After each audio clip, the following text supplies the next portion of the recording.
কেমন আছেন? আসসালামু আলাইকুম। সবাই ভালো আছেন?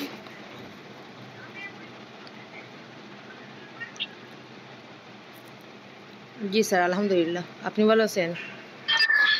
ভালো আছি ভালো আছি রিমা। আচ্ছা, ওই পার্টিসিপেটর কই? সবাই টায়ার্ড হয়ে গেছে।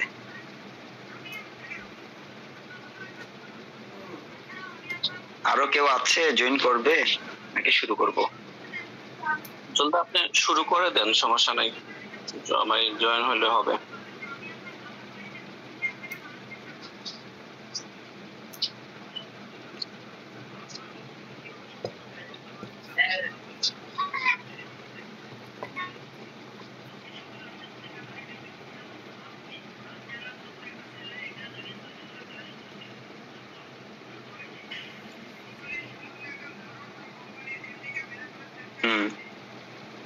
স্ক্রিন দেখতে পাচ্ছেন? জি স্যার।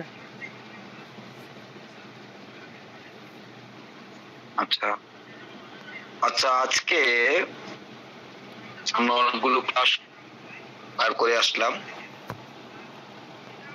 তো রসায়নের উপর অঙ্কটাও শেষ করলাম। আপনারা দুইটা অঙ্ক আশা করি প্র্যাকটিস করেছে। এটা একটা বিষয় যেটা সাম্প্রতিক সময়ে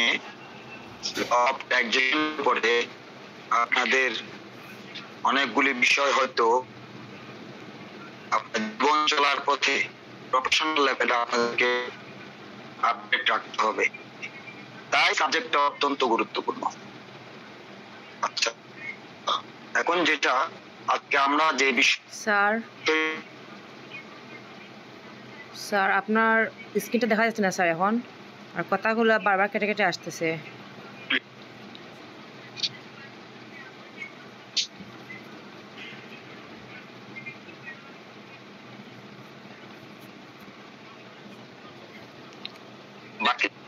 বেজে বেজে আসতেছে।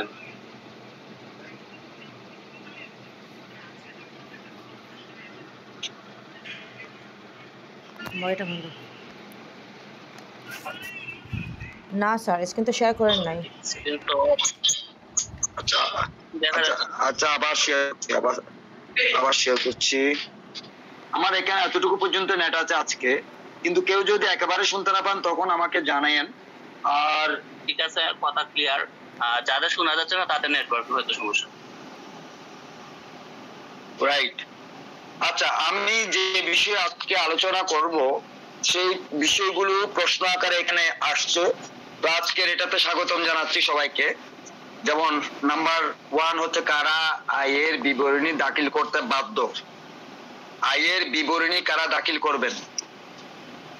আবাসিক মর্যাদার অর্থ কি? আজকের বিষয়টা অত্যন্ত ইম্পর্টেন্ট। আসলে রাজশাহী এমন বিষয়গুলোর প্রত্যেকটা অংশই অনেক ইম্পর্টেন্ট। প্রত্যেকটা অংশতেই কিছু না কিছু জানার থাকে, বোঝার থাকে। হ্যাঁ, যেহেতু এটা একটা প্রফেশনাল সাবজেক্ট, এটাতে অনেক কিছু প্র্যাকটিক্যালি বুঝতে হয়, এবং এটা বুঝতে হলে একটু খুব ভালোভাবে হৃদয় দিয়ে অনুধাবন করতে হয় সাবজেক্টটা। ওকে, কারা এর বিবরণী দাখিল করতে বাধ্য এবং আবাসিক মর্যাদার অর্থ কি? আইন অনুযায়ী আবাসিক বা নিবাসী করদাতা কে? কোন ব্যক্তিকে বাংলাদেশের নিবাসী হিসেবে গণ্য করা যায়? এগুলো কিন্তু সবগুলো একের প্রশ্ন। আবাসিক মর্যাদার অর্থ কি? আইন অনুযায়ী আবাসিক বা নিবাসী করদাতা কে? কোন ব্যক্তিকে বাংলাদেশের নিবাসী হিসেবে গণ্য করা যায়?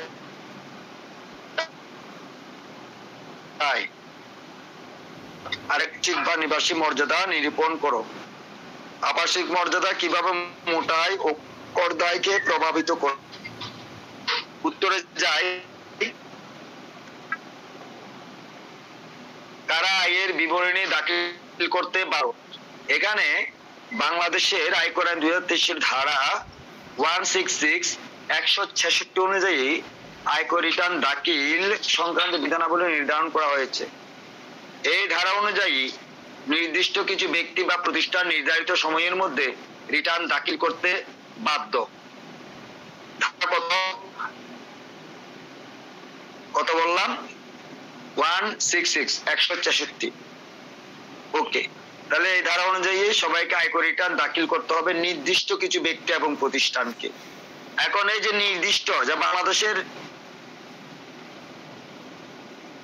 মানুষ কয়জন 18 কোটি মানুষ 18 কোটি মানুষ আল বৃদ্ধ যারা রয়েছেন সবাই কি রিটার্ন সাবমিট করার প্রয়োজনীয়তা আছে?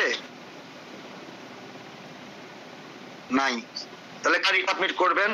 কারা আয়কর বিবরণী সহকারে তার আয় ব্যয়ের হিসাব এবং কর সংক্রান্ত নীতিমালা অনুসরণ করে তার বিবরণী দাখিল করার নামে হচ্ছে রিটার্ন, সেই রিটার্ন বাৎসরিক রিটার্ন, সেইটা কারা দাখিল করবেন? তো এই রিটার্ন দাখিল করবেন যারা, তাদেরকে দুই ভাবে বিভক্ত করা হয়েছে। একটা হচ্ছে যাদের করযোগ্য আয় রয়েছে, আর একটা হচ্ছে যাদেরকে আবশ্যিকভাবে রিটার্ন দাখিল করতে হবে।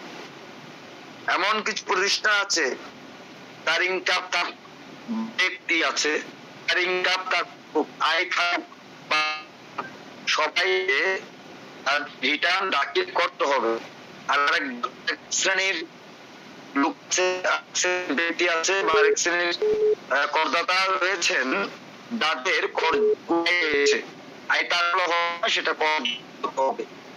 তাহলে যাদেরকে আবশ্যকভাবে দাখিল করতে হবে তা হচ্ছে নিম্নরূপ। করদাতার মোটায় কর্মরত সীমা অতিক্রম করলে নাম্বার 1 এগুলো কতটুকু বুঝে সেটা এই প্রশ্নে করার পরে আমি একটু আপনাদের কাছ থেকে আমি জিজ্ঞাসা করব। যেহেতু করিয়েছি তাহলে কর্মরত সীমা বলতে কি বোঝায় আপনাদের প্রশ্ন থাকবে। আয় বর্ষের বছরের যে কর নির্ধারণ হয়ে থাকে বা তা আয় হয়ে থাকে। আচ্ছা হলে উজ্জ্বলদা এখন মনে হয়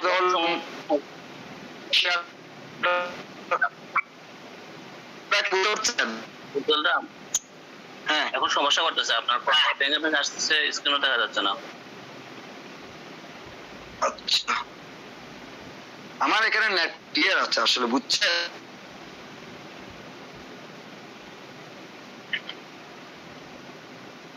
আমি কি বের হয়ে আবার ঢুকবো নাকি? অন্যরা কি আমাকে? না স্যার একই প্রবলেম স্যার, একই প্রবলেম। জি স্যার। আচ্ছা আপনারা কি একজনকে একজন শুনতে পাচ্ছেন কিনা আপনারা? আমার এখানে নেটে একটু সমস্যা করে।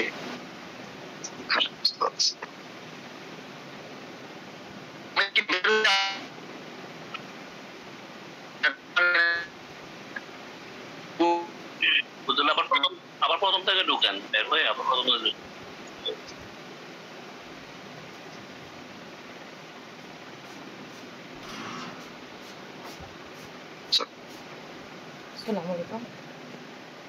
বলছিলাম কারা আয়কর বিবরণী দাখিল করতে বাধ্য, কারা রিটার্ন দাখিল করবেন তা দুই ভাগে চিহ্নিত করা যায়।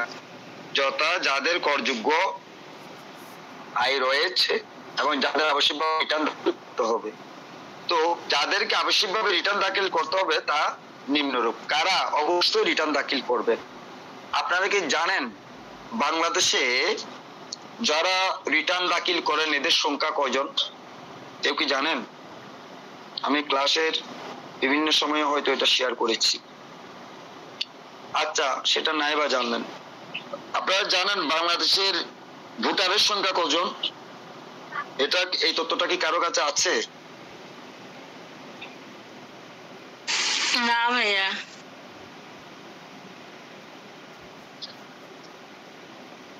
আচ্ছা আপনারা এটা কি জানেন বাংলাদেশে যারা রিটার্ন দাখিল করবেন তারা তো অবশ্যই তিনদারি, এরকম তিনদারির সংখ্যা কজন?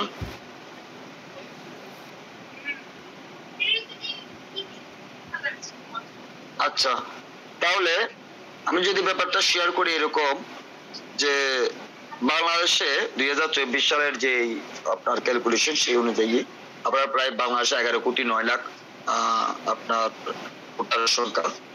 যাই হোক, এটা আমার প্রাসঙ্গিক বিষয় না। আমার ভোটারের সংখ্যাটা বলার পেছনে একটা কারণ আছে, যে ভোট যারা দিবেন তারা কত বছর সম্পূর্ণ, 18 বছর না? তো তারা যদি 18 বছর হয়, বাংলাদেশে দেখেন বিশ্বের অনেক দেশ আছে যেখানে আপনার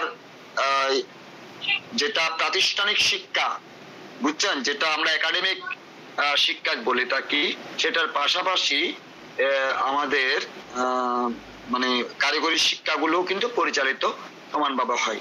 অর্থাৎ একটা ছেলে যখন, আপনি চিন্তা করেন, গ্রাজুয়েশন বা মাস্টার্স কমপ্লিট করে যখন বের হবেন আপনি, তখন আপনি ওই নির্দিষ্ট গণ্ডির মধ্যে যে পাঠ্যপুস্তকে বিধিবদ্ধ যে পড়াগুলি রয়েছে সেগুলোকে কেন্দ্র করে আপনি কিন্তু বড় হচ্ছেন। এটার বাইরে যেটা এখন এর যুগ বলতেছে মানুষ, এআই সম্বন্ধে আপনাকে ধারণা রাখতে হবে, ডিজিটালাইজ সম্বন্ধে আপনাকে ডিজিটালাইজড আপনার ডিজিটাল বাংলাদেশ, তাহলে ডিজিটাল সম্বন্ধে ডিজিটালাইজড আইডিয়া থাকতে হবে। আচ্ছা, এখন সেটা যদি আমরা যদি এভাবে চিন্তা করি যে 18 বছর না হলেই তার যে আয়কর সম্বন্ধে ধারণা থাকতে পারবে না, তা কিন্তু না। তার সেও কিন্তু আয় সম্বন্ধে ধারণা করতে হবে, আয় করতে হবে, ঠিক আছে? তাহলে আয় করতে হলেই আয়কর সম্বন্ধে ধারণা থাকতে হবে। তাহলে এখন যেটা বলতে যাচ্ছিলাম সেটা হচ্ছে 1 কোটি প্রায় 11 লাখ টিনগাড়ি বাংলাদেশে হয়েছে, যেটা 18 কোটি মানুষ 1 কোটি 11 লাখ টিনগাড়ি যদি হয়ে থাকে, আপনি চিন্তা করেন 1 কোটি 11 লাখ মানুষ বাংলাদেশে কিন্তু 1 টাকা হলেও ট্যাক্স দেওয়া উচিত, কিন্তু দিচ্ছে না। কারণ দিচ্ছে কি দিচ্ছে না, হাউ উইল ইউ এনশিওর? আপনি এনশিওর করবেন যখন ওনারা বছর শেষে ওনারা এর বিবরণী সহকারে ওনার সম্পত্তি, ওনার net wealth, I mean asset and liability সহকারে যখন উনি ওনার রিটার্ন, আয়কর রিটার্ন বিবরণী দাখিল করবেন সরকারকে, সেখানে বিবৃতিতে সবকিছু মেনশন করবেন। সেটাকে উনি দিচ্ছেন কতজন দিচ্ছেন? 40 লাখ, ঠিক আছে? তাও ওখানে সবাই যে ট্যাক্স দিচ্ছে, আমরা শূন্য রিটার্ন বলি না, সবাই ট্যাক্স দিচ্ছে তাও না। তাহলে যারা ট্যাক্স দিচ্ছেন, আমি অত্যন্ত বিনয়ের সাথে তাদেরকে বলবো, সম্মানিত করদাতা, যারা করদাতা তাদেরকে বলতে হয় নামের আগে সম্মানিত, তাদেরকে অনারেবল শব্দটা ইউজ করার জন্য আমি প্রপোজ করতেছি না, করা উচিত, ঠিক আছে? কারণ এরাই আপনার দেশকে সমৃদ্ধশালী করছে, এরাই আপনার দেশের অবকাঠামোগত উন্নয়ন এরাই করছেন। সুতরাং তাদেরকে honourable tax payer, honourable tax payee, সম্মানিত করদাতা এই সমস্ত বলে আখ্যায়িত করা আমি খুব সমীচীন বলে মনে করছি। আপনারা আমার সাথে এই জায়গাটায় একই একমত? জি স্যার। জি, একমত। আচ্ছা, এখন দেখেন আপনারা হতে যাচ্ছেন এখানে কেউ যে, আপনারা যে এখান থেকে কেউ যে আপনার বিচার বিভাগীয় প্রধান হবেন না, আমি কিন্তু বলতে পারছি না। হতে পারেন যে এখান থেকে কেউ বিচার বিভাগীয় প্রধান হয়ে যেতে পারেন, ঠিক আছে? তো আপনাদের কাছে ক্ষমতা যাবে এক সময়। তো এখন আপনাদের মধ্যে ওই যে বললাম না কোন এক সময় যে আইনের পাশাপাশি আইন থাকবে, আইনের পাশাপাশি ট্রেডিশন মূল্যায়ন করতে হবে। ট্রেডিশন প্রথাগত, আবার সবকিছু প্রথা যদি কুসংস্কারের জন্য হয়, প্রথাটাকে আপনারা তো মূল্যায়ন করতে পারবেন না। সেখানে তাহলে ইকুইটি অ্যাক্ট, অর্থাৎ আপনার 12টা ম্যাগজিমসকে আপনি এখানে প্রণয়ন করতে হবে, এখানে আপনাকে বিবেচনা করতে হবে, ঠিক আছে? মানুষ বিবেচনা, বিবেক এগুলোর ঊর্ধ্বে নয়, ঠিক আছে? তাহলে আপনার বিচার, বিবেক, বিবেচনা, আমি এই কথাগুলো কেন বলছি, অত্যন্ত প্রাসঙ্গিক। আমি দেখেন, আমি আপনার আইনের মধ্যে আমার কর রাজস্ব ট্যাক্স, ল অফ ট্যাক্সেশনের মধ্যে কিন্তু এই ট্যাক্স গুলোকে আমি অ্যাকুমুলেট করছি। কিভাবে দেখেন, হাউ? এখন সেটা করব আমি এভাবে যে, আমি যে বলছি যে আপনার চিন্তা, চেতনা, বিবেক আপনার এখানে কাজ করতে হবে। তাহলে ধরে নেন যে এখানে কেউ একজন, এখানে ধারা আছে, একটা হচ্ছে কর ফাঁকি দেওয়া, আর একটা হচ্ছে কর এড়িয়ে যাওয়া। এই যে কর ফাঁকি এবং কর এড়িয়ে যাওয়া টিকাতে কিন্তু আপনাদেরকে পড়িয়েছিলাম। তাহলে কর ফাঁকি মানে হচ্ছে আপনি টোটালি আপনি রিটার্ন সাবমিট করছেন না, আপনি টিন করে বসে আছেন, আপনি টিন প্রয়োজন আছে টিন করছেন না, ডুপ্লিকেট টিন করেছেন, এটা হচ্ছে কর ফাঁকি, অ্যাবসলিউটলি কর ফাঁকি। আপনি নিজেকে ঠকাচ্ছেন, আপনার আপনার প্রজন্মকে ঠকাচ্ছেন, আপনার দেশকে ঠকাচ্ছেন, সর্বোপরি আপনি মানে আমাদের বিশ্বটাকে আপনি ছোট করে ফেলতেছেন। আপনার অঢেল সম্পদ, অঢেল ইনকাম আপনি করছেন, কিন্তু আপনি রাস্তাঘাট, আপনি আপনি বিদ্যুৎ ব্যবস্থাপনা থেকে সর্বোপরি সবকিছু আপনি সুবিধাগুলো নিচ্ছেন, কিন্তু আপনি কর দিচ্ছেন না। ঠিক আছে, এটা হচ্ছে আপনি সাধারণ জনগণকে ঠকাচ্ছেন। তাহলে আপনার মধ্যে কর ফাঁকি দেওয়ার যেই মন মানসিকতা, সেটাকে বাদ দিতে হবে। সেটা মানুষের মনের মধ্যে রেখে কিন্তু একটা দেশ স্বয়ংসম্পূর্ণ হতে পারে না, এটা অত্যন্ত সত্য কথা। আরেকটা বিষয় যেটা বললাম সেটা হচ্ছে,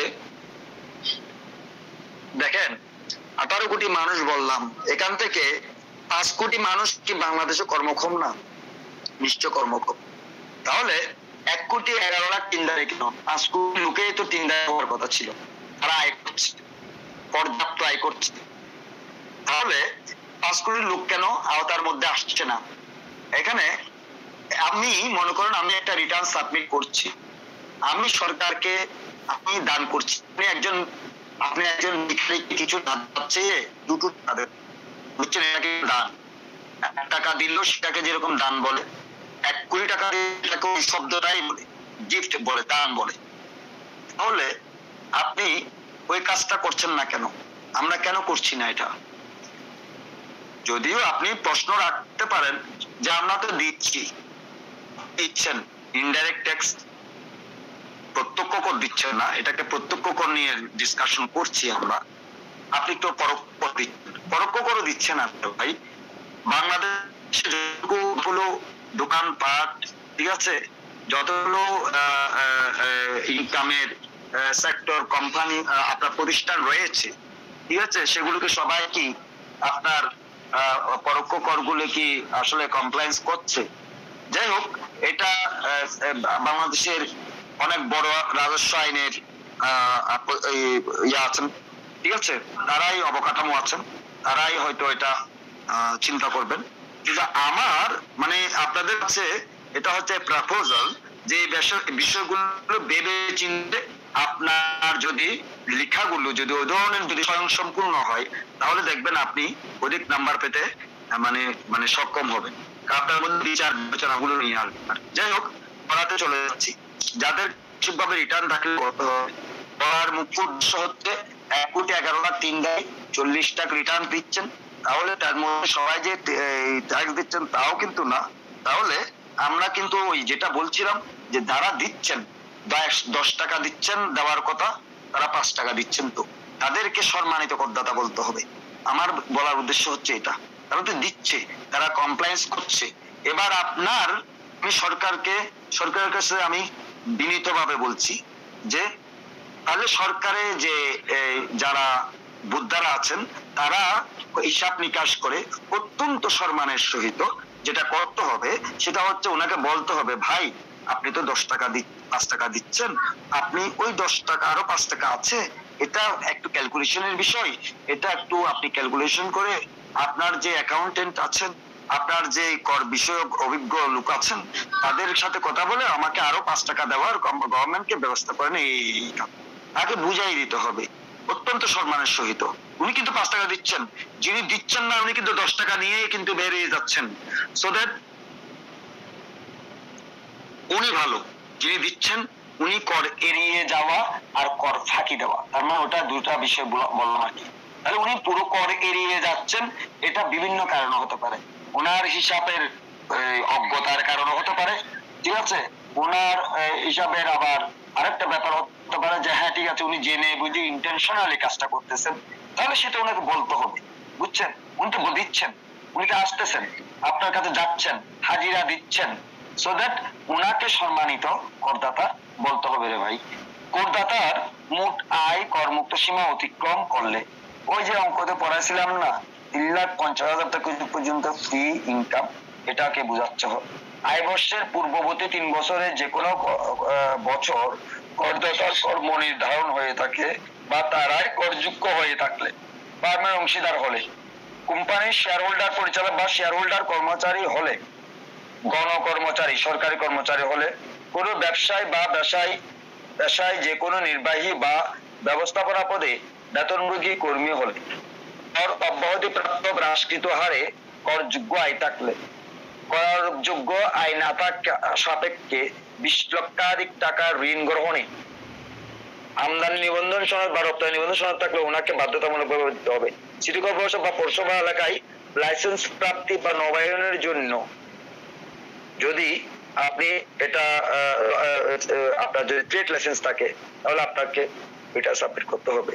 সহবায় সমিতি নিবন্ধন এটা সাবমিট করতে হবে।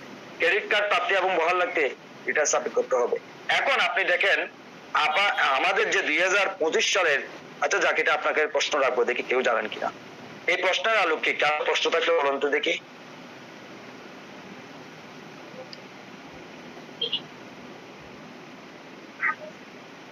আপনাদের কারো প্রশ্ন আছে? কারা এর বিবরণী দাখিল করতে বাধ্য?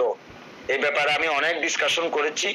এই ব্যাপারে আপনারা আপনাদের কাছে যদি কিছু জানার থাকে স্পেশালি বলেন, বা কিছু না বুঝে থাকলে, বা কেউ একজন কি বলতে পারবেন কারা আয়কর বিবরণী দাখিল করতে বাধ্য? সেটা 3টা সেন্টেন্সে বা 2-3টা বলেন তো। কেউ একজন বলেন। যাদের আয়, মানে আমি কি স্যার সংক্ষেপে বলবো স্যার? আপনার সংক্ষেপে বলে আপনি বলেন না, কয়েকটা বলেন, পয়েন্ট বলেন, পুরোটা না বলে কয়েকটা পয়েন্ট। ব্যাংকে যাদের ব্যাংকে আমানতকৃত অর্থ 5 লক্ষ টাকার উপরে আছে, তারা কয় স্যার রিটার্ন দাখিল করতে বাধ্য। যাদের স্যালারি 30,000 টাকা প্লাস, তারাও রিটার্ন দাখিল করতে বাধ্য। না না না না, রং ইটস রং। আপনি কোথায় পেয়েছেন এগুলি? জি স্যার, আপনি কোথায় পেয়েছেন 30,000? আমি কি এখানে বলেছি কোথায় পেয়েছেন? আমি বলতেছি স্যার, মানে না এটা স্যার আমি বলতে চাচ্ছিলাম যে স্যার মানে বইয়ের বহির্ভূত যেটা আর কি স্যার। না, বহির্ভূত আইনের বাইরে তো হতে পারে না। আপনার অর্থ আইন আছে 2025, ঠিক আছে? আপনি অর্থ আইন অনুযায়ী বলতে হবে। অর্থ আইন 2024-এর আলোকে বলেন। অর্থ আইন 2025টা মাত্র 5 জুলাই থেকে ইমপ্লিমেন্ট হয়েছে, যেখানে ক্রেডিট কার্ড প্রাপ্তিতে বহাল রাখতে এখানে কিন্তু এটা বাদ করে দিছে। সো দ্যাট আপনি 2025-কে আপনি যেহেতু 2023-24 সেশনের, তাহলে এটার আলোকে বলেন। আমি যে এখানে লেখাগুলি লিখছি সেটা কিন্তু একটা অর্থ আইনকে কেন্দ্র করে। এটা এমন না যে প্রত্যেক বছর বাজেট সরকার যে ঘোষণা করেন সেটার প্রেক্ষাপটে প্রত্যেক বছরেই এই সিনারিও এগুলো চেঞ্জ হয়, ঠিক আছে? সো দ্যাট সেটার আলোকে বলতে হবে। সো দ্যাট আমি এখানে যেগুলো রিপ্রেজেন্ট করেছি সেটার আলোকে বলেন। এই তো স্যার এখানে আপনার প্রশ্নর অনুযায়ী তো স্যার 4,50,000 টাকার উপরে হইলেই আপনার বাৎসরিক ইনকাম তাহলে রিটার্ন দাখিল করতে বাধ্য। না, 4,50,000 টাকা কোথায় পেয়েছেন আপনি? আপনি 3,50,000 টাকা পর্যন্ত, আপনাদেরকে অঙ্ক করাইছি না? 3,50,000 টাকা পর্যন্ত ট্যাক্স ফ্রি ইনকাম, ঠিক আছে? ট্যাক্স ফ্রি ইনকাম 3,50,000 টাকা। 3,50,000 টাকার উপরে যদি করযোগ্য আয় থাকে তাহলে আপনাকে রিটার্ন দাখিল করতে হবে, ঠিক আছে? 3,50,001 টাকা হলে রিটার্ন দাখিল করতে হবে। কিন্তু স্যার আমার একটা মানে আপনার ব্যাংকে আমানতকৃত অর্থ যদি 5 লক্ষ টাকার উপরে থাকে, আপনার সাপোজ এফডিআর বা আপনার আদার্স তাহলে কেন স্যার 15%? এটা এখন ব্যাংকে আমানত বলতে কোথায় আছে সেটা ডিপেন্ড করে। আপনার যদি 5 লক্ষ টাকার সঞ্চয়পত্র থেকে থাকে, যেটা এখন আবার অর্থায়ন 2024 অনুযায়ী ঠিক আছে, আবার অর্থায়ন 2025-এ এটা বলা হচ্ছে 5 লক্ষ টাকা না 10 লক্ষ টাকা থাকলে ওনাকে করলে হবে, ঠিক আছে? 10 লক্ষ টাকা, এটা 5 লক্ষ টাকা থাকলে তাকে রিটার্ন সাবমিট করতে হবে না। এটা আবার এটা এখানে আবার খুলে দিছে, বুঝছেন?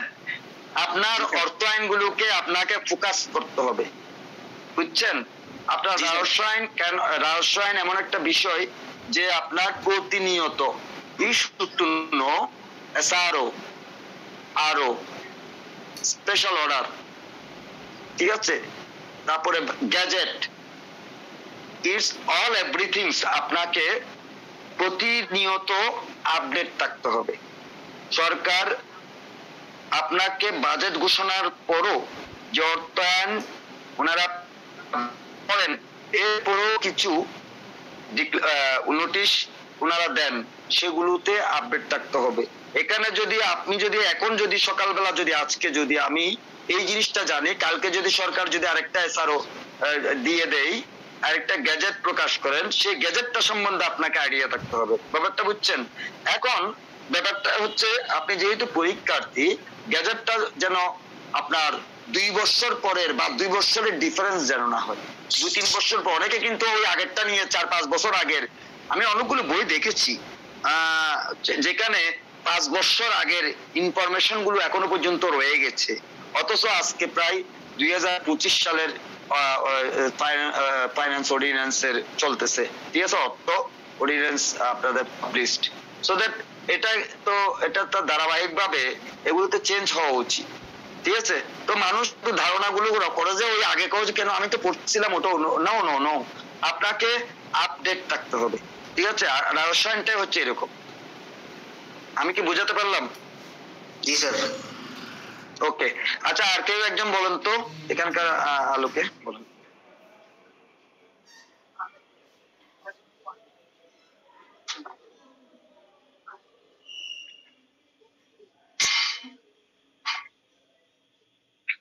আচ্ছা, তাহলে আপনারা বুঝে গেছেন, বুঝতে পারছি। এখানে আপনাকে জানতে হবে যে আপনি যে you should to submit your income tax return, তো আপনি কি মানে আপনি কি যোগ্য কিনা, আপনি যোগ্য করদাতা কিনা, আপনার প্রয়োজনীয়তা আছে কিনা, আপনি করতে বাধ্য কিনা, তাহলে এটা পড়লে সেটা জানতে পারবেন, ঠিক আছে। তো আর করমুক্ত সীমা, যেটা মুক্ত সীমা অতিক্রম করলে যেটা বলছেন যে এটা 3,50,000 টাকা, যেটা বলছেন আর কি 3 লাখ, এখন বর্তমানে অবশ্যই 3,75,000 টাকা, তো আপনারা 3,50,000 টাকা এটা ধরবেন। আমি যে অঙ্ক করেছি 3,75,000 টাকা, এটা হচ্ছে 5 জুলাই 2025 থেকে কার্যকর। সুতরাং আপনারা কিন্তু সেশন কিন্তু অনেক ব্যাক 2023-24 ওটার আলোকে বলবেন। এখন 2025-26 আলোকে যদি বলেন, সেটার একটু গ্রহণযোগ্যতা কম থাকতে পারে। আচ্ছা, একটা প্রশ্ন ছিল স্যার। বলেন। স্যার, সবার জন্য কি স্যার 3,50,000 টাকা, নাকি যারা স্যার প্রতিবন্ধী বা নারী পুরুষ? না, এখানে মেজরিটি হচ্ছে 3,50,000 টাকা, যেটা এটা হচ্ছে আসলে আপনার যারা ওই আপনার স্বাভাবিক ব্যক্তি করদাতা, ঠিক আছে, স্বাভাবিক ব্যক্তি করদাতা যারা। আচ্ছা, এখন যদি এখানে এক্সেপশনাল আছে, তৃতীয় লিঙ্গের কেউ থাকলে, 65 বছর ঊর্ধ্বে কেউ যদি বয়সের থাকে, মহিলা করদাতা, তাহলে এদের ক্ষেত্রে আবার 4 লক্ষ টাকা, বুঝছেন। তৃতীয় লিঙ্গে 4,75,000 টাকা, ঠিক আছে। তো এটা এখানে একটু বেরি করবে, ঠিক আছে। যারা প্রতিবন্ধী স্যার? বুঝি নাই স্যার, যারা প্রতিবন্ধী স্যার তারা কি সেম? ও তাদের ক্ষেত্রে আপনার যে সেশন, সেই সেশনে 4,75,000 টাকা, ঠিক আছে। কিন্তু আপনি যদি এখন কেউ বলে যে কে স্যার আপনি 4,75,000 টাকা বলতেছেন কেন, আমি তো 5 লক্ষ টাকা শুনছি, সেটাও সত্য কথা। 5 লক্ষ টাকা যেটা শুনছেন সেটা হচ্ছে 2025-26 ফিনান্সিয়াল ইয়ারে, বুঝতে পারলাম। 5 লক্ষ টাকা আছে যারা স্যার গুরুতর অসুস্থ স্যার, যারা একদম অসুস্থ, মারা যাওয়া অবস্থা। বুঝি নাই তার 5 লক্ষ স্যার হলো স্যার যারা অনেক অসুস্থ স্যার, যেমন মারা যাওয়া অবস্থা, যেমন এটা বলতেছেন আবার এখানে মারা যাওয়ার জন্য, তো এখানে তো আপনি এটা তো অন্য জিনিস, আপনি অন্যদিকে এখন নিছেন, অন্য যেহেতু মাথায় ঢুকছে এটাও বের করে দিচ্ছি।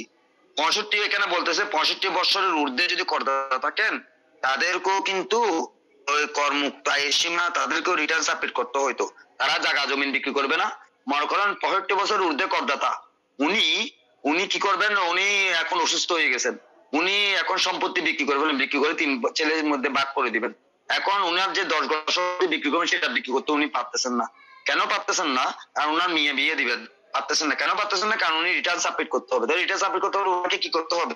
ওনাকে ওই যে ওনার এখানে বলতেছে যদিও যে 4 লক্ষ টাকা পর্যন্ত ওনার ট্যাক্স ফ্রি ইনকাম যদি 4 লক্ষ টাকার উপরে হয়, মনে করেন উনি কোনো ইনকামই করতেছেন না, ওনার পৈতৃক সম্পত্তি যেটা বিক্রি করতে হবে, ওনাকে রিটার্ন সাবমিট করতে হবে। তো রিটার্ন সাবমিট করলে ওনাকে 3 করতে হবে। এখন উনি যদি মুমূর্ষু অবস্থায় হয়, যেহেতু উনি ওনার সম্পত্তির মালিক এবং উনি করদাতা, তাহলে উনি কিন্তু মুমূর্ষু অবস্থায় হলে ওনার করের যে এটা প্রসঙ্গটা কিন্তু আমি কোন এক সময় বলছিলাম, ডিসকাশন করছিলাম। তো ওনার করের যে রেসপন্সিবিলিটি সেটা যারা যারা ওনার যে যারা নমিনি আছেন, বুঝছেন, ওনারা ওনার ডেথ সার্টিফিকেট নিয়ে পরবর্তীতে ওনার যেহেতু ব্যাংকিং ইনকাম চ্যানেল ইনকাম থাকবে না, এটা পরবর্তীতে ওনারা 2-3 বছর অপেক্ষা করে ওটা 2-3 বছর পর 2-3 বছর বোধহয় নীল রিটার্ন দেওয়া লাগে। তো ওনারা কিন্তু ওটা নিয়ে ওনার ডেথ সার্টিফিকেট নিয়ে ওটা বন্ধ করে দিতে পারবেন, ঠিক আছে? কিন্তু ওনার ফাইলে সম্পত্তি থাকতে পারবে না, সেই সম্পত্তি গুলো লিকুইডেশন হতে হবে। ওকে, আচ্ছা আবাসিক মর্যাদা, আচ্ছা আর তো কোনো কিছু জানার নাই, পরে যাচ্ছি। স্যার আমার একটা বিষয় জানার ছিল স্যার। বলেন। যদি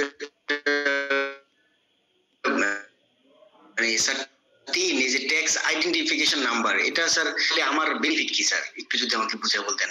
এটা করলে বেনিফিটটা কি? সে বেনিফিটটা তো কোনো এক সময় তো আমি বলছিলাম, এটা করলে আপনি 51টা বা এখন তো 53টা বেনিফিট পাবেন। যেমন আপনি এই কি কি বেনিফিট পাবেন? আপনি অনেকগুলো বেনিফিট পাবেন। যেমন আপনি যদি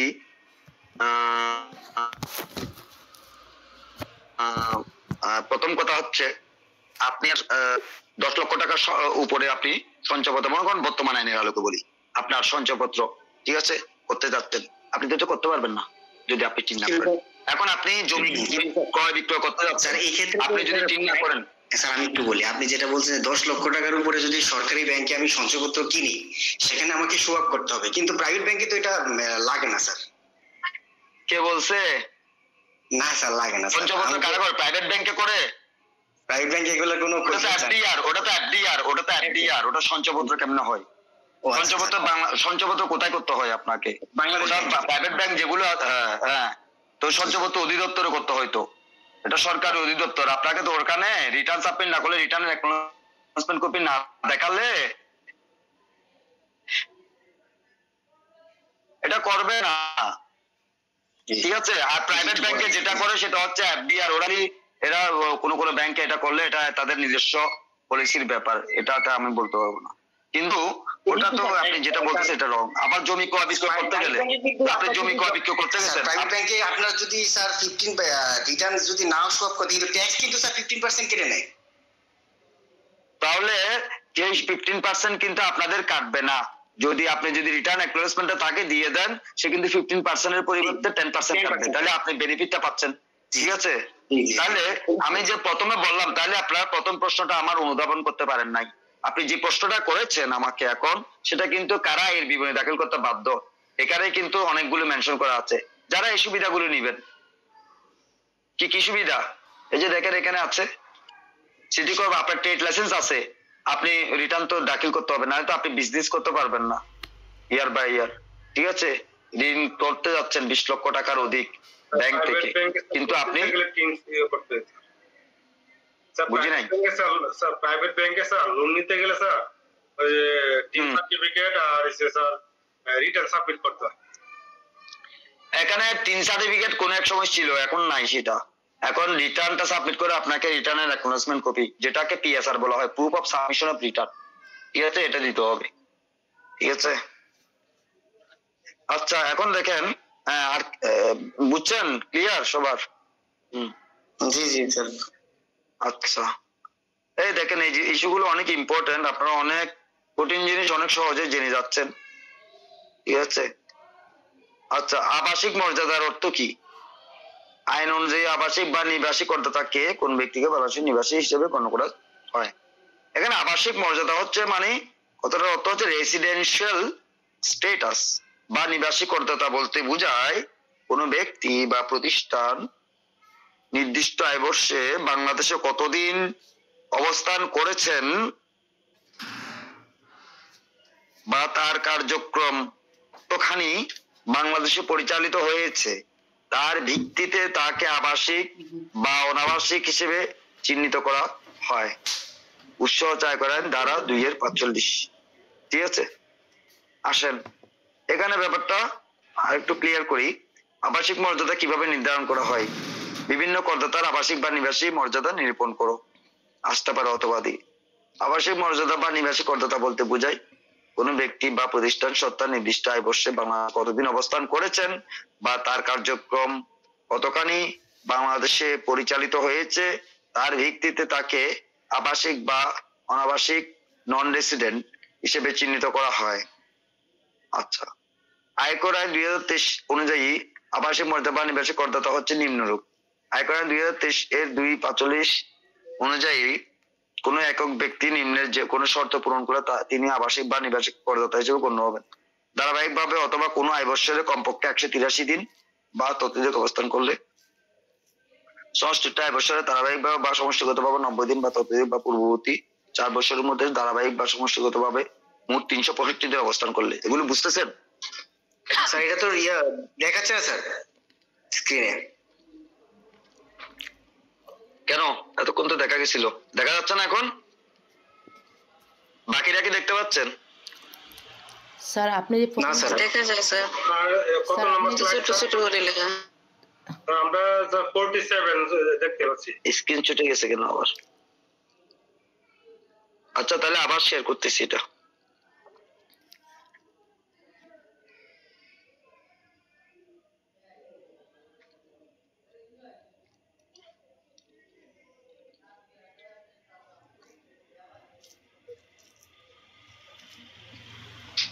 স্যার 50 নম্বর স্লাইড।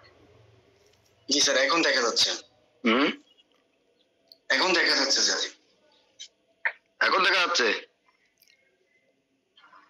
চলে গেছে স্যার আবার। না না, এখন তো দেখা যাচ্ছে না, আমি বন্ধ করে দিলাম এখন এইমাত্র। আচ্ছা জি স্যার বন্ধ হয়ে গেছে এটা। এখন না, না আমি তো বন্ধ করে দিয়েছি, দেখা যাচ্ছে? জি না স্যার, দেখা যাচ্ছে না। না স্যার, দেখতে পাচ্ছি না। না না, আমি শেয়ার করি আবার।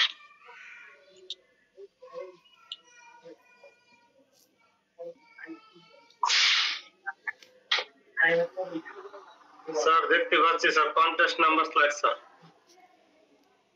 হুম হুম, এখন দেখতে পাচ্ছেন না? জি স্যার 50 নম্বর স্লাইড।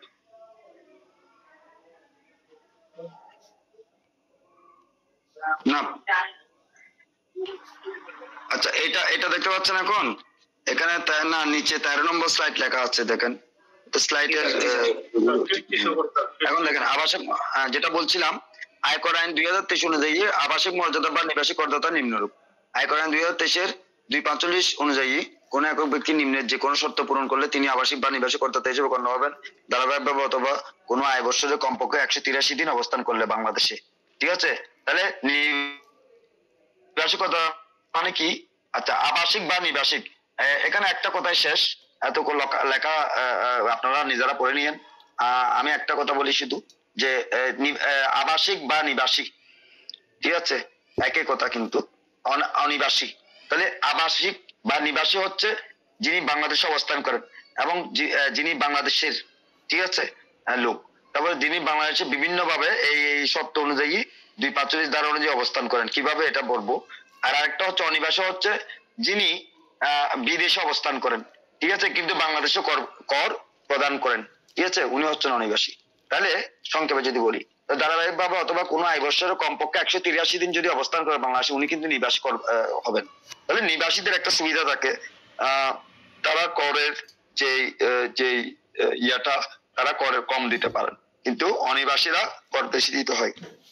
যারা বিদেশে অবস্থান করেন, বিদেশি লোক, তাদেরকে যেমন বিভিন্ন ক্ষেত্রে করের পরিমাণ একটু ভারসাম্য থাকে, ঠিক আছে, নিবাসী এবং অনিবাসীর মধ্যে।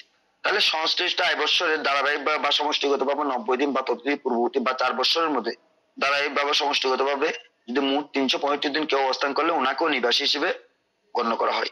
আয়কর আইন 243 ক অনুযায়ী কোন হিন্দু অবিভক্ত পরিবার, পাম বা ব্যক্তি সংঘ যার নিয়ন্ত্রণ বা ব্যবস্থাপনায় কার্যাদি সম্পূর্ণরূপে উক্ত বর্ষে বাংলাদেশের মধ্যে হলে বাংলাদেশের আবাসিক বা নিবাসী করদাতা হিসেবে গণ্য হবে।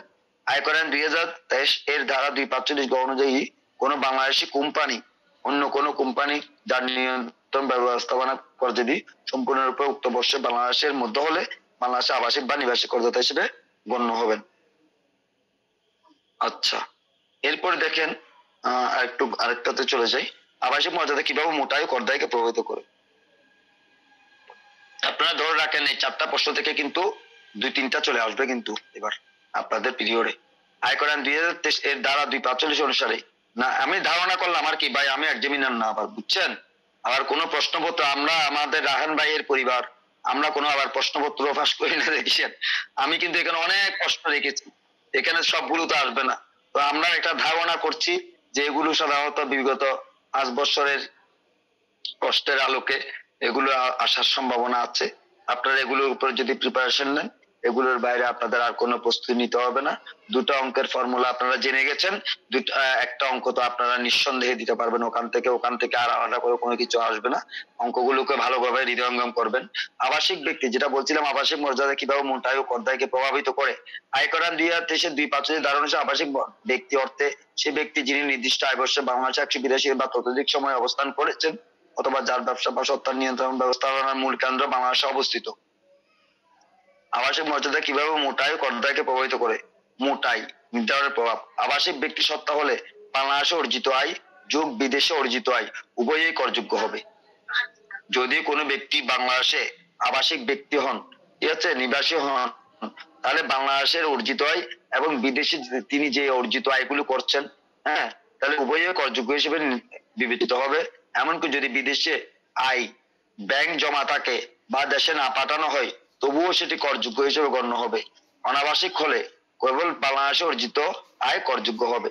যদি তিনি অনাবাসিক হন, তাহলে বাংলাদেশে, হ্যাঁ, বাংলাদেশে যে মানে ওনার যদি আবাসিক বাসস্থান যদি এখানে না হয়, তাহলে সেক্ষেত্রে বাংলাদেশে যে অর্জিত আয় করছেন সেটার জন্যই কেবল করযোগ্য হবে। অর্থাৎ কোন একজন ফরেনার বলেন যে বাংলাদেশে চাকরি করতে আসছে, ঠিক আছে, বাংলাদেশে চাকরি করতে আসলে কোন একজন ফরেনার, আরেকটা আইনের কথা বলি যে বিআইডিএ এর অনুমতি লাগে, ঠিক আছে। বাংলাদেশ, বলেন তো বিআইডিএ মানে কি, একটু জানেন?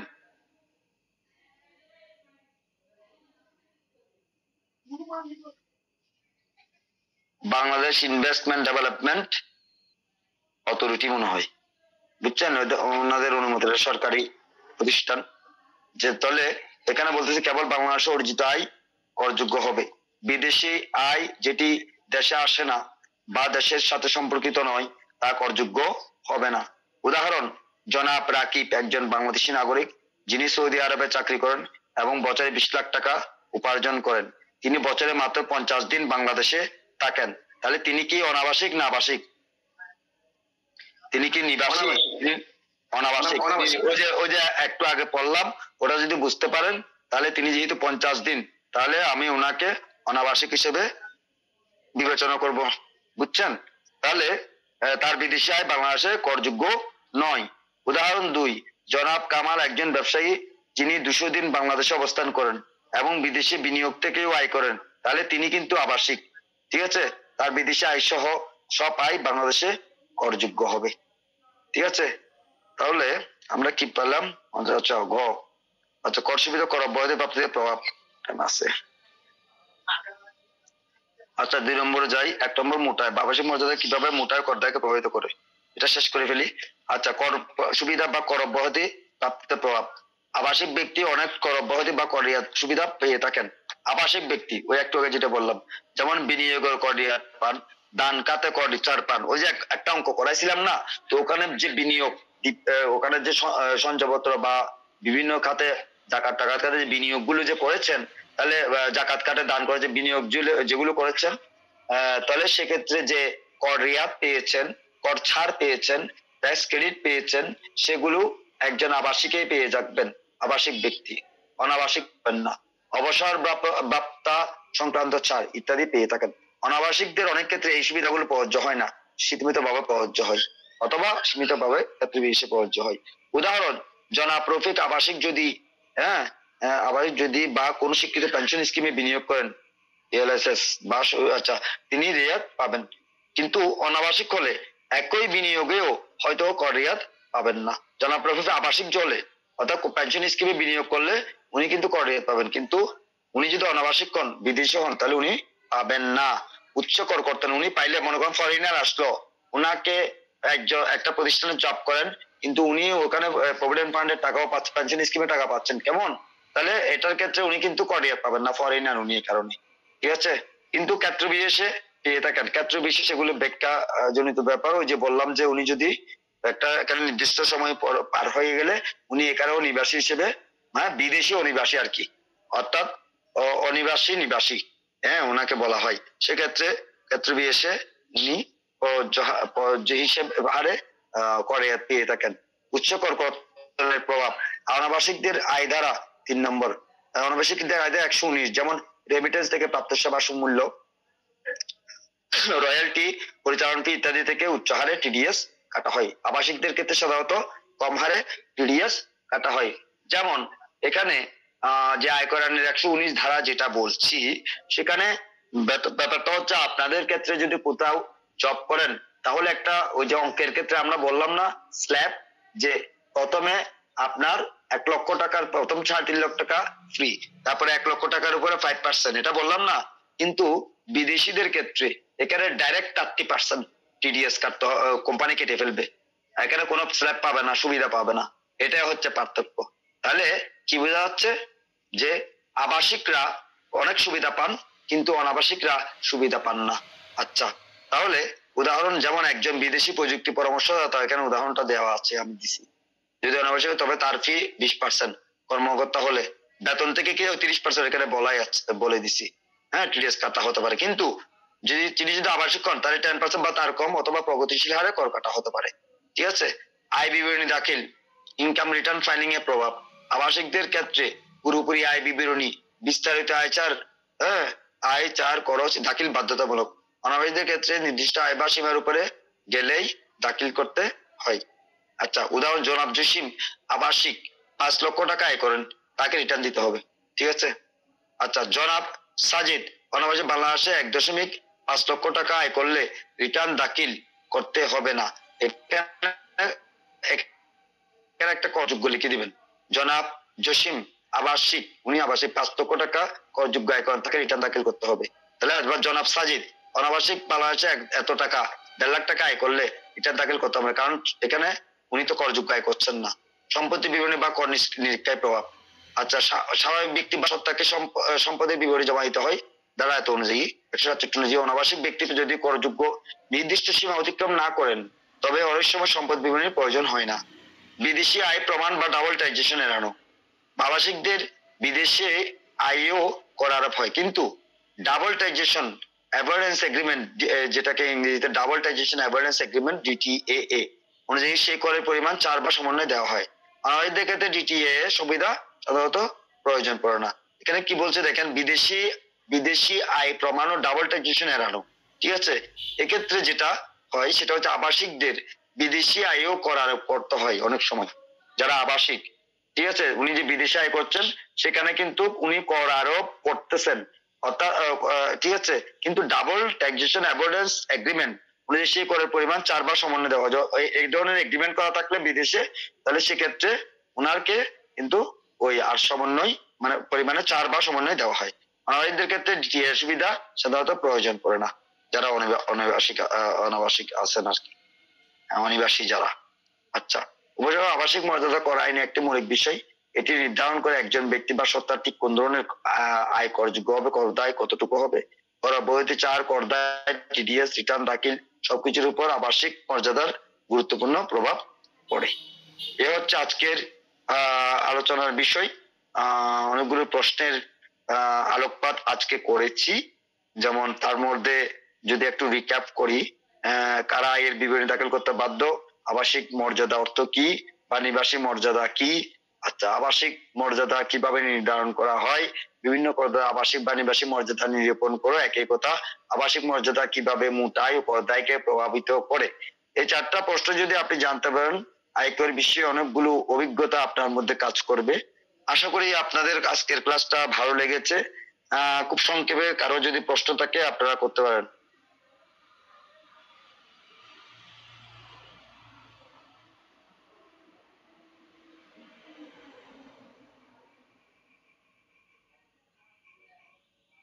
আপনাদের স্পেশালি কারো কিছু কি জানার বিষয় আছে আজকে? হ্যাঁ স্যার, ক্লাসটা খুব ভালো লাগছে, খুব সুন্দর ক্লাস করাইছেন, কিন্তু কোনো প্রশ্ন করা নাই। স্যার আমরা পরিচালনা পড়াশোনা করার পরে স্যার আপনাকে বলতে পারবো না। বুঝি নাই, আবার বলেন। স্যার আমরা আবার রিভাইজ করি স্যার, আমরা স্যার রিভিশন দেওয়ার পরে স্যার আমরা যদি কিছু থাকে তা স্যার পরবর্তী ক্লাসে আমরা বলবো। না, এখানে বুঝছেন কিনা, আমার যে আজকে যে আলোকপাত করিয়েছি এখানে আপনার আমার বলি দেখেন একটা জিনিস, আমি তো এখানে গবেষণা করছি না, এখানে একটা বিষয়ে আলোকপাত করতেছি। এখানে কিন্তু বেসিকটা বুঝতে হবে। যতক্ষণ বেসিকটা আপনাদের মধ্যে কাজ না করছে ততক্ষণ পর্যন্ত আমি এখানে কিন্তু আপনাদেরকে এটা বোঝাতে বাধ্য, ঠিক আছে? তো এই জায়গাগুলোতে আপনাদেরকে আমি ওই জায়গাগুলোতে মাইন্ডসেট করতে পেরেছি কিনা, ইটস ভেরি ইম্পর্টেন্ট। আমরা বুঝতে পারছি। মানে ওই জায়গাগুলোতে আমি লক করতে পারছি কিনা। একটা যে বিষয়, এই আয়কর আইনটা কোনো এক সময় নাকি আইনস্টাইনও বলছিল যে আমি পৃথিবীর এত কিছু বিজ্ঞানী এত কিছু বুঝে ফেলছি, কিন্তু আমি ওই জায়গাটা করের কপরে পড়ে গেছিল আর কি। ওই যে এই জায়গাটাই আমি কিছু হয়তো উপকাশ করে বলছিল, এটা আপনারা গুগলে সার্চ দিয়ে দেখিয়েন। ওই যে আমি এই বিষয়ে আমি অভিজ্ঞতা অর্জন করতে পারলাম না। তো সুতরাং আমি আর আপনি কোন ছাড়? কারণ এখানে ব্যাপারটা হচ্ছে আসলে ওই যে বললাম না, আপনাকে আপডেট থাকতে হবে প্রতিনিয়ত। আর এখানে অনেকগুলো ফাংশন কাজ করে, যেমন আমি আপনার একটা আপনি বলতেছে যে এদিকে কল লাইবিলিটি, ট্যাক্স লাইবিলিটি এত টাকা, আবার বলতেছে যে আপনাকে ট্যাক্স দিতে হবে এত টাকা। তাহলে ব্যাপারটা হচ্ছে আপনি এখানে কতগুলো মানে সমন্বয় পাচ্ছেন, এখানে বোঝার বিষয় আছে তো, বুঝছেন? সুতরাং এত সহজে বুঝে যাবেন তা তো না, বুঝছেন? আপনাকে একটু অ্যানালাইসিস করতে হবে, পড়তে হবে, নিজেকে কর দিতে হবে, বুঝছেন? তাহলে কিছুটা বুঝতে পারবেন। এ হচ্ছে ব্যাপার। এটা তো এমন না যে আপনি খুব সহজে সবকিছু বুঝে যাবেন। বুঝার পরেও একটা বই মানুষ একবার পড়া যাওয়ার পরও অনেকবার অনেক কিছু বুঝতে পারে দ্বিতীয়বার পরে। এটা একটা গল্পের উপন্যাসও যদি পড়ে, এটা তো উপন্যাস না, এখানে অনেক কিছু ক্যালকুলেশন আছে, বুঝার ব্যাপার আছে, ধারাগত ব্যাপার আছে, অ্যাডজাস্টমেন্ট নেওয়ার ব্যাপার আছে। আপনাকে যেতে যেতে যেতে যেতে অনেক কিছু মানে হৃদয়ঙ্গম করতে হবে, তাহলে কেবল আপনি বুঝতে সক্ষম হবেন, বুঝছেন? আর এটা প্র্যাকটিক্যাল নলেজ এমন একটা জিনিস, আপনি নিজে যদি রিটার্ন সাবমিট না করেন তাহলে আপনি বুঝতে পারবেন না। সো দ্যাট আপনাদেরকে সবিনয়ে বলবো, আপনারা আস্তে আস্তে রিটার্ন সাবমিট করা শুরু করেন। নীল রিটার্ন দেন না, সমস্যা নাই, নীল রিটার্ন দেন। একজন না বুঝলে একজন পরামর্শদাতার সান্নিধ্যে থাকেন, তারপরেও কিছু আইডিয়া হবে। দেশে যান, বিদেশে যান, যেখানে যান, আপনার কর আইন সম্বন্ধে যথাযথ ধারণা থাকাটা অত্যন্ত জরুরি, ঠিক আছে? যাই হোক, থ্যাংক ইউ ভেরি মাচ। আমার মনে হয় আপনাদের অনেক ভালো লেগেছে আজকের ক্লাসটা। আমি আজকে আপনাদের কাছ থেকে বিদায় নিতে যাচ্ছি। হ্যাঁ, থ্যাংক ইউ। ঠিক আছে, তাহলে খুদা হাফেজ রাহিন ভাই, রাখলাম আজকে তাহলে। Good night sir. ঠিক আছে, ধন্যবাদ। ওকে, আসসালামু আলাইকুম। হ্যাঁ, আদাব স্যার।